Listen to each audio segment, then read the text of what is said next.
Hi,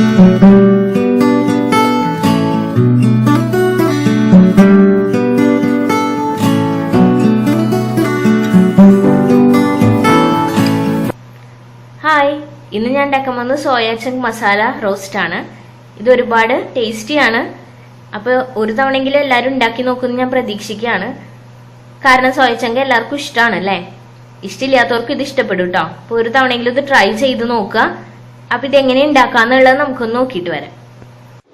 അപ്പം നമ്മുടെ soya ചങ്ക് മസാല ഉണ്ടാക്കാൻ വേണ്ടിയിട്ട് ഞാനിപ്പോൾ ഒരു പാത്രത്തിൽ ചൂടുവെള്ളം എടുത്തിട്ടുണ്ട്. നന്നായി തിളപ്പിച്ച വെള്ളമാണ്. ഇനി ഇതിലേക്ക് നമുക്ക് സോയ ചങ്ക് ഇട്ട് കൊടുക്കാം.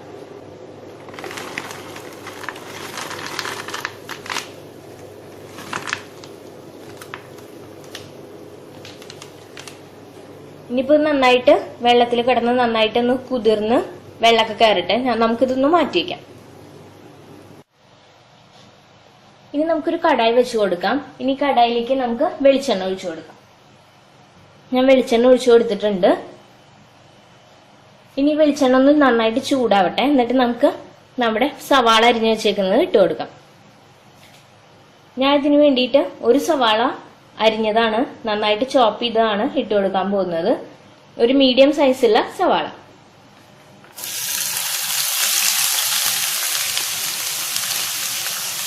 ഇനി ഇത് നന്നായിട്ടൊന്ന് ഇളക്കി കൊടുക്കാം കേട്ടോ. ഇനി നമുക്ക് ഇതിലേക്ക് ഒരു പച്ചമുളക് നടുവേ കീറിയത് ഇട്ട് കൊടുക്കാം.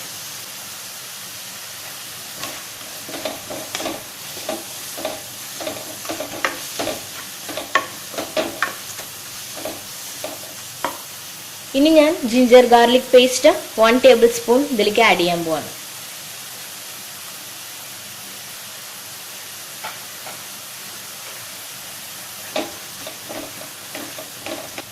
ഇനി ഞാൻ ഇതിലേക്ക് ഒരു തണ്ട് കറിവേപ്പില ഇട്ട് കൊടുക്കുകയാണ്. അപ്പം നമ്മുടെ സവാളയൊക്കെ നന്നായിട്ടൊന്ന് ബ്രൗൺ ഷെയ്ഡ് ആവണം. അതുപോലെ തന്നെ നമ്മുടെ ജിഞ്ചർ ഗാർലിക് പേസ്റ്റിൻ്റെ ഒക്കെ ഒരു പച്ചമണം മാറണം. അതുവരെ നമുക്ക് നന്നായിട്ടൊന്ന് മിക്സ് ചെയ്ത് കൊടുക്കാം.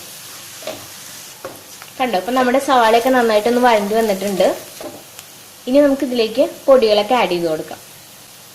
ഞാൻ ഇതിലേക്ക് ഉപ്പ് ഒരു 1/2 ടീസ്പൂൺ ഇട്ട് കൊടുക്കുകയാണ്. അതുപോലെ തന്നെ കാശ്മീരി ചില്ലി പൗഡർ ഒരു 1/2 ടീസ്പൂൺ ഇട്ട് കൊടുക്കുന്നുണ്ട്. ഇനി നല്ല മുളക് പൊടി ഞാൻ ഏകദേശം ഒരു 1/4 ടീസ്പൂൺ ഇട്ട് കൊടുത്തു. ഇനി ഇതിലേക്ക് ഞാൻ മല്ലിപ്പൊടി ഇട്ട് കൊടുക്കുകയാണ്. അതും ഒരു 1/4 ടീസ്പൂൺ മല്ലിപ്പൊടി ഇട്ട് കൊടുക്കുന്നുണ്ട്. അപ്പം ഈ പൊടികളുടെയൊക്കെ പച്ചമണം ഒന്ന് മാറുന്ന വരെ നമുക്ക് നന്നായിട്ട് മിക്സ് ചെയ്ത് കൊടുക്കണം. ഇപ്പം നമ്മളുടെ പൊടികളുടെയൊക്കെ പച്ചമണം ഒന്ന് മാറിയിട്ടുണ്ട്. നമുക്കിനി ഇതിലേക്ക് ഒരു ചെറിയ തക്കാളി അരിഞ്ഞത് ഇട്ട് കൊടുക്കാം. ഇനി നന്നായിട്ടൊന്ന് മിക്സ് ചെയ്യാം.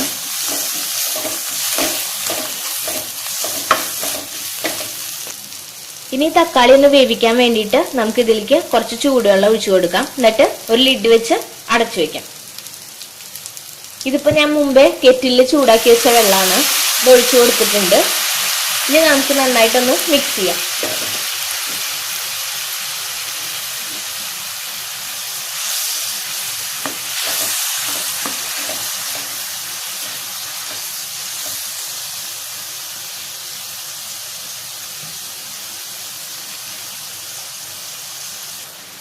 ഇനി നമുക്കിത് അടച്ചു വെച്ച് വേവിക്കാം. ഇപ്പൊ ഏകദേശം ഒരു 5 മിനിറ്റ്സ് കഴിഞ്ഞിട്ടുണ്ട്. നമുക്ക് തുറന്ന് നോക്കാം.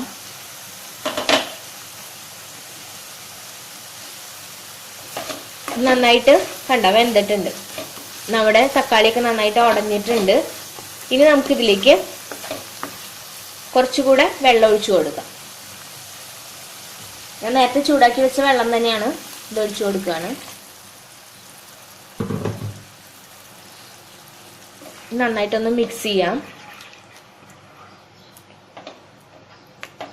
ഇതിൽ ഉടയാത്ത തക്കാളി വല്ലതും ബാക്കി ഉണ്ടെന്നുണ്ടെങ്കിൽ നന്നായിട്ടൊന്ന് ഉടച്ചു കൊടുക്കാം.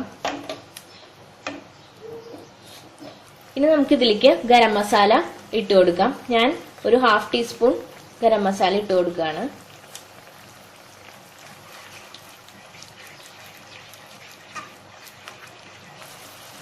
ഇനി നമുക്ക് ഇതിലേക്ക് ഇട്ട് കൊടുക്കേണ്ടത് നമ്മുടെ സോയ ചങ്ക്സ് ആണ്. സോയ ചങ്ക്സ് നമ്മൾ നേരത്തെ നല്ല തിളച്ച വെള്ളത്തിൽ ഇട്ട് വെച്ചിട്ടുണ്ടായിരുന്നു അല്ലെ. അത് ഏകദേശം ഞാൻ ഒരു 10 മിനിറ്റ് ഇട്ട് വെച്ചു. ആ 10 മിനിറ്റിന് ശേഷം അത് നന്നായിട്ട് വീർത്തിട്ടുണ്ടായിരുന്നു. അപ്പോൾ അതൊക്കെ നന്നായിട്ടൊന്ന് വെള്ളത്തിൽ നിന്ന് പിഴിഞ്ഞ് എടുത്തിട്ടുണ്ട്. പിഴിഞ്ഞെടുക്കണം കേട്ടോ, അല്ലെങ്കിൽ അതിൽ കുറെ വെള്ളം ഉണ്ടായിരിക്കും. അപ്പൊ നമ്മുടെ മസാലയൊക്കെ ഉള്ളിലേക്ക് കയറില്ല. അപ്പൊ നന്നായിട്ട് പിഴിഞ്ഞെടുത്തിട്ടുണ്ട്. ഇനി ഇത് ഞാൻ ഇതിലേക്ക് ഇട്ട് കൊടുക്കാൻ പോവാണ്.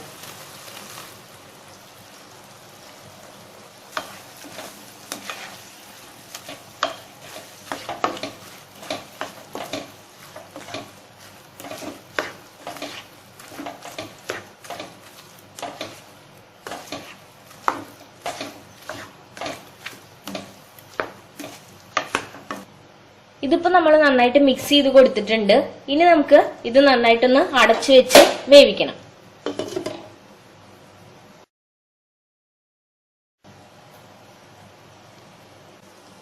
ഇപ്പൊ ഏകദേശം ഒരു 5 മിനിറ്റ്സ് കഴിഞ്ഞിട്ടുണ്ട്. ഇനി നമുക്ക് ഇതൊന്ന് തുറന്ന് നോക്കാം. ഇപ്പൊ കണ്ടോ, വെള്ളമൊക്കെ നന്നായിട്ട് ഇറങ്ങിയിട്ടുണ്ട്. ഇനി നമുക്ക് ഇതിലേക്ക് ഒരു ചെറിയ പീസ് ബട്ടർ ഇട്ട് കൊടുക്കാം.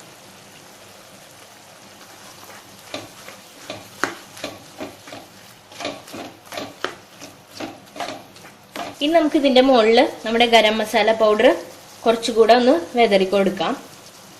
ഞാൻ ഒരു 1/4 ടീസ്പൂൺ തന്നെ ആഡ് ചെയ്യുന്നുണ്ട്. അതിനുശേഷം ഇത് നന്നായിട്ടൊന്ന് മിക്സ് ചെയ്യാം.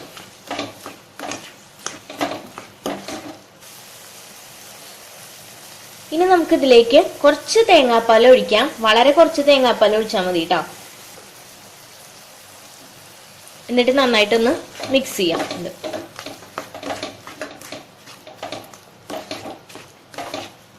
ഇനി നമുക്ക് ഇതൊന്ന് അടച്ചു വെച്ച് ഒരു മീഡിയം ഫ്ലെയിമിലിട്ട് നന്നായിട്ടൊന്ന് ചൂടാക്കാം. ഇപ്പൊ ഏകദേശം ഒരു 2 മിനിറ്റ്സ് കഴിഞ്ഞിട്ടുണ്ട്. ഇനി നമുക്കിത് തുറന്ന് നന്നായിട്ടൊന്ന് വീണ്ടും മിക്സ് ചെയ്ത് കൊടുക്കാം. നമുക്കിതിലത്തെ മസാല കുറച്ചുണ്ടല്ലേ, അതൊന്ന് എടുത്തിട്ട് ഉപ്പൊക്കെ കറക്റ്റ് ആണോ എന്ന് ഒന്നും കൂടെ നോക്കാം. കാരണം നമ്മൾ തേങ്ങാപ്പാൽ ഒഴിച്ചിട്ടുണ്ട്. അപ്പൊ ഉപ്പൊക്കെ ഒന്ന് കുറയാൻ സാധ്യതയുണ്ട്.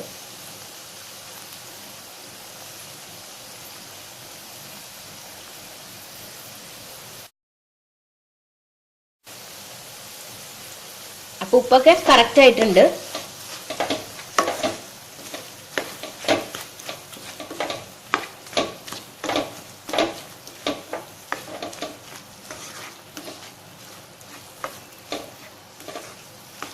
ഇനി നമുക്ക് ഫ്ലെയിം കൂട്ടിയിട്ടിട്ട് ഒന്ന് നന്നായിട്ട് റോസ്റ്റ് ചെയ്തെടുക്കാം.